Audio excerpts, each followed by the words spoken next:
एक दिन राजा भोज गहरी निद्रा में सोए हुए थे। उन्हें उनके स्वप्न में एक अत्यंत तेजस्वी वृद्ध पुरुष के दर्शन हुए।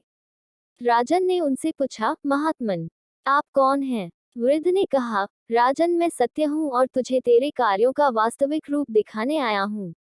मेरे पीछे पीछे चला और अपने कार्यों की वास्तविकता को देख। राजा भोज उस वृद्ध के पीछे पीछे चल दिए। राजा भोज बहुत दान, पुण्य, यज्ञ, व्रत, तीर्थ, कथा कीर्तन करते थे।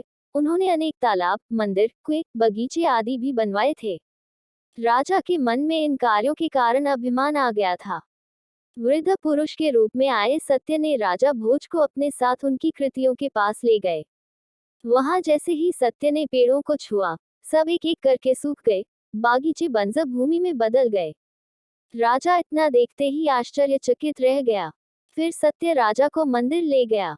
सत्य ने जैसे ही मंदिर को छुआ, वह खंडहर में बदल गया। वृद्ध पुरुष ने राजा के यज्ञ, तीर्थ, कथा, पूजन, दान आदि के लिए बने स्थानों, व्यक्तियों आदि चीजों को ज्यों ही छुआ, वे सब राख हो गए। राजा ये सब देखकर विक्षिप्त सा हो गया। सत्य ने कहा, राजन, यश की इच्छा के लिए जो कार्य किए जाते हैं, उनसे केवल अहंकार की पुष्टि होती है, धर्म का निर्वहन नहीं। सच्ची सद्भावना से निस्वार्थ होकर कर्तव्य भाव से जो कार्य किए जाते हैं, उन्हीं का फल पुण्य के रूप मिलता है और यह पुण्य फल का रहस्य है। इतना कहकर सत्य अंतर्धान हो गए। राजा ने निद्रा टूटने पर गहरा विचार किया और सच्ची भावना से कर्म करना प्रारंभ किया, जिसके बल पर उन्हें न सिर्फ यश कीर्ति की प्राप्ति हुई बल्कि उन्होंने बहुत पुण्य भी कमाया। शिक्षा मित्रों, सच ही तो है, सिर्फ प्रसिद्धि और आदर पाने के नजरिए से किया गया काम पुण्य नहीं देता।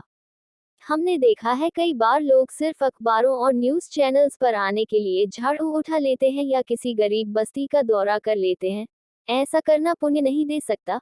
असली पुण्य तो हृदय से की गई सेवा से ही उपजता है, फिर वो चाहे हजारों लोगों की गई हो या बस किसी एक व्यक्ति की।